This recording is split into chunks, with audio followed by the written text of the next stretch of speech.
Hello guys, welcome back to my channel অ্যাপি blog B. আজকে আমি চলে এলাম চট্টগ্রামের রাতের পতেঙ্গা সি বিচ দেখতে। আশা করছি এই ভিডিওটা তোমাদের সবার অনেক অনেক ভালো লাগবে। ভালো লাগলে আমার সাথে থেকো, আমার চ্যানেলটি সাবস্ক্রাইব করো। আর রাতের পতেঙ্গা বিচটা কেমন হয় তাই আমার সাথেই ঘুরে ঘুরেই দেখো। পতেঙ্গা বিচে ঢুকতে আমরা এই ধরনের বিভিন্ন কিছু রাইডস দেখতে পেলাম।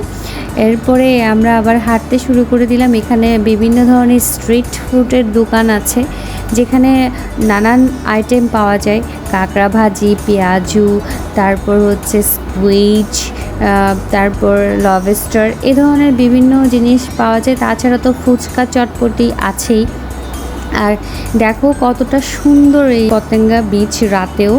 যারা চট্টগ্রাম আছো তারা তো জানোই, আর যারা ঢাকা থেকে আসবে তাদের আসলে এই জায়গাটা অনেক অনেক বেশি ভালো লাগবে। তো ঢাকা থেকে তোমরা ট্রেনে আর বাসে রাতেই চলে আসতে পারো। এই যে দেখো এখানে স্ট্রিট ফুডগুলো ভাজা হচ্ছে, আছে কাঁকড়া, চিংড়ি, তারপর পেঁয়াজু, এরপর আছে স্কুইড, আছে এখানে বিভিন্ন ধরনের সামুদ্রিক মাছের ফ্রাই। এই খাবারগুলো চট্টগ্রাম মানুষ ছাড়াও পর্যটকদের নজর কাড়ে, আর খেতে কিন্তু দারুণ।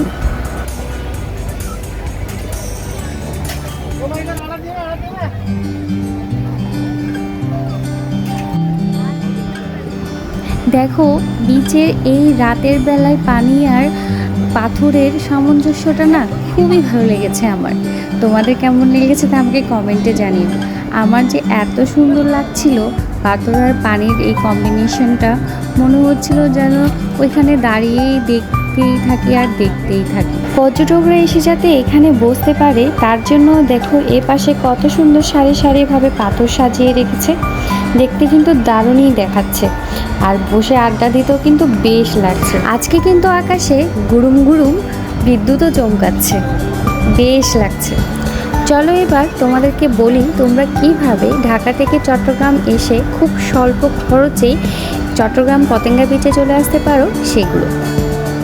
ঢাকা থেকে এসে লালখান বাজার অথবা জেসি মোড়ে তোমাদেরকে নামিয়ে দিবে। তোমরা ওইখান থেকে সিএনজি নিয়ে সোজা চট্টগ্রাম পতেঙ্গা বিচে চলে আসতে পারো।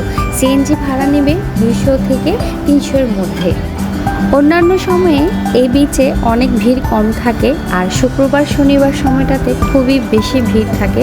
আমিও এসেছি বন্ধের টাইমে, শুক্রবারের টাইমটাতে আমি সন্ধ্যার দিকে এখানে এসেছি। দেখো তোমরা যদি বিচে দুপুরের টাইমে অথবা বিকালের দিকে আসো তাহলে বিচের পাশে যে বাটারফ্লাই একটা পার্ক আছে সেটাও উপভোগ করে নিতে পারো, ওইটাও খুব দারুণ।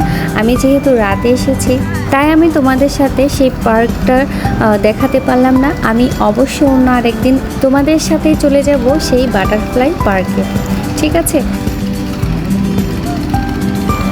তোমরা যদি এখানে বিকালের টাইমে আসো তাহলে ঘোড়া, স্পিডবোট আর জিপ গাড়িতে চড়তে পারবে।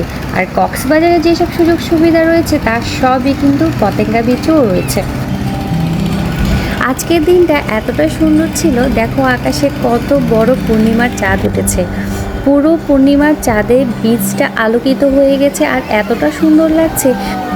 একে তো পূর্ণিমার চাঁদ, তার উপরে ঢেউয়ের এত সুন্দর গর্জন, আর আছে তো মনোমুগ্ধকর বাতাস। বাতাস যেন মনে হয় পুরো শরীরটায় আরামদায়ক করে দিল। মনে হলো সব দুঃখ বেদনা এক নিমিষেই শেষ হয়ে গেল।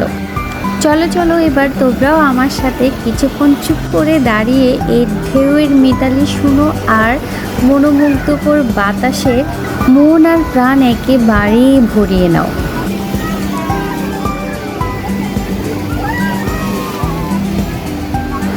সমুদ্রের পানিতে পা ভেজানো আর সমুদ্রের এই ঢেউয়ের শব্দ, তারপর রয়েছে এই সুন্দর বাতাস, আমার মন একদমই জুড়িয়ে গেল। মনে হচ্ছে না এখান থেকে চলে যাই, তারপরেও চলে আসতে হয়।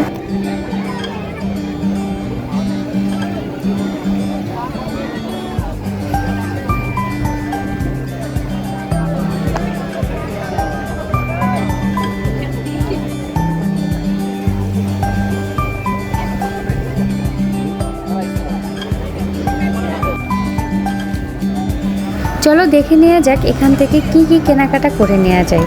এখানে রয়েছে বিভিন্ন ধরনের বার্মিস আচার, এছাড়াও রয়েছে মুক্তোর মালা, পুঁতির মালা, বিভিন্ন ধরনের ব্যাগ, এছাড়াও আরও রয়েছে শুটকি।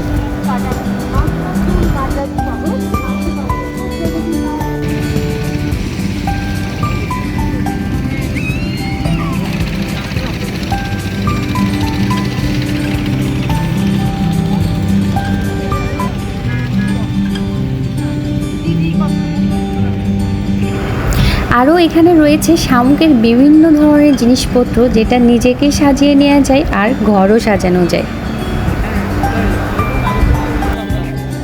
ভিডিওর প্রথমে কিছু রাইডের কথা বলেছিলাম, এই রাইডগুলো হচ্ছে এইগুলো চরকি, নাগরদোলা, নৌকা, এই সবগুলোই এখানে রয়েছে।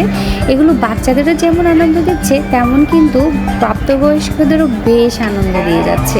দেখো নাগরদোলায় ছোট থেকে বড় সবাই কিন্তু আনন্দ নিয়েই চড়ছে। আজকের মতো আমি তোমাদের থেকে এখানেই বিদায় নিচ্ছি। সবাই অনেক অনেক ভালো থাকো, দেখা হবে আরও একটি নতুন ভিডিওতে।